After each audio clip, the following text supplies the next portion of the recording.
How to have difficult conversations. Number one, actually have the difficult conversation. I promise you, your life is not going to get easier and the problem's not just going to go away if you just keep moving the conversation further back down the line. You're either going to make it more awkward, more difficult for other people in your lives or in your team, or the issue is going to persist and probably fester and get worse, and you're just going to feel bad about it. Don't ignore the issue. If you're like, yeah, but I hate conflict, I can't do it, you've got to learn to do it. You've got to learn to do it. You've got to learn to lean into, fall into, push into things you're not very good at, and particularly relational things. You need to learn to have the conversations. Difficult conversations don't get easier by not having them. It feels like, yeah, but not having them's nice. But I don't have to have it. Yeah, well, stop that. Actually have the conversation. Lean into it, practice, get better at it. Number two, don't make it worse.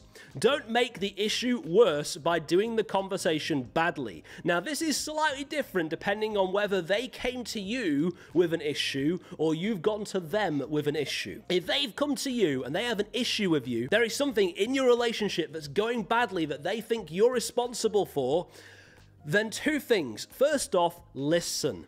Actually listen to what they're saying. Even if you think they're talking nonsense, even if you're getting grumpier and grumpier, don't just interrupt, don't interject, don't force your own way in. Listen to what they're saying. I swear, in most of the conversations I've had like this, and I've had plenty, 80% of the battle is making sure the person feels heard. And actually, realistically, making them feel heard isn't enough. They actually have to be heard. Listen to them actively. Nodding head, open body language, repeating their language back to them, not interrupting, not just stibbing your own thing in there. Stibbing, that's not a word, is it? Just letting them have the space to interact and share as much as they need to, how they need to. Actually listen.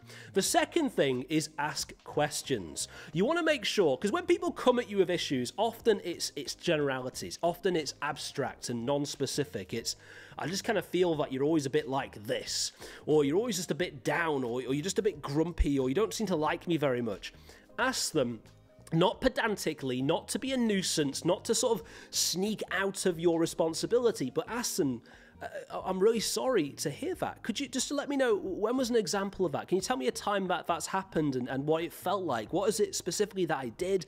What did I say that really stung? What was the thing? That does two things. First off, it narrows the parameters to make it a thing that you do rather than just a thing that you are. It makes it a thing that both of you can look at without just needing to be offended that you are that thing. The second thing is it creates a context to have more information on the table. Asking questions always provides room for more information. And that basically means you can say, well, actually, but this is going on in my life, or maybe this is this, or maybe you've misinterpreted that. Not to contradict everything they're saying, but to add more information so you can both understand the issue better. So if they come to you, don't make it worse by not listening or just assuming things. Listen and ask questions. If you go to them, you need to make sure that you are specific. I talked about generalities and abstracts. Don't be the person that does that. If you've got an issue with someone in your life or on your team, you need to be specific. What's the thing that they're doing? What's the behavior? What's the thing that they say? What's specifically the thing that you have a problem with? How does it make you feel? Not just happy or sad, but what's the specific way, actually that thing you say makes me feel quite isolated from other people in the room. Or that thing that you say quite often makes me feel like my opinion's not very valuable to you. What's the thing that makes you feel? And then linked with that, what is the practical effect it has on your life? That makes it harder for me to do my job well. That makes it more difficult for me to interact with a number of people in the room because I'm kind of focused on you and that thing that you're doing. What is the effect that it has that needs to be resolved? So don't make it worse by coming in with a big emotional blob of abstraction.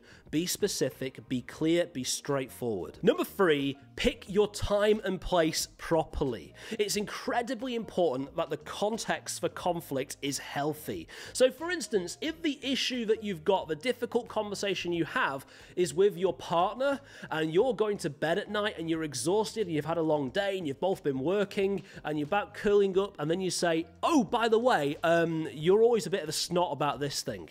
You've just picked the worst possible time. You're tired, defenses are low. It's gonna be the worst time to have that conversation. Make sure you pick your time and place well. Now that might mean going to someone, maybe in your life or on your team, and saying, I need to have a difficult conversation with you. Can we have that conversation, please? When is a good time to have that conversation?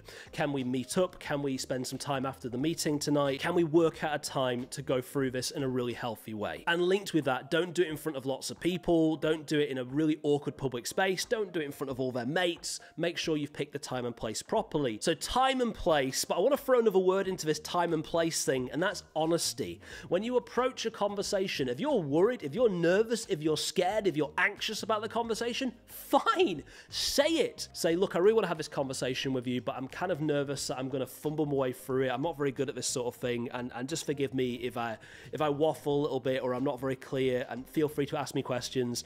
I'm a bit nervous, but I really am committed to our relationship, to our team, to our marriage, whatever it might be.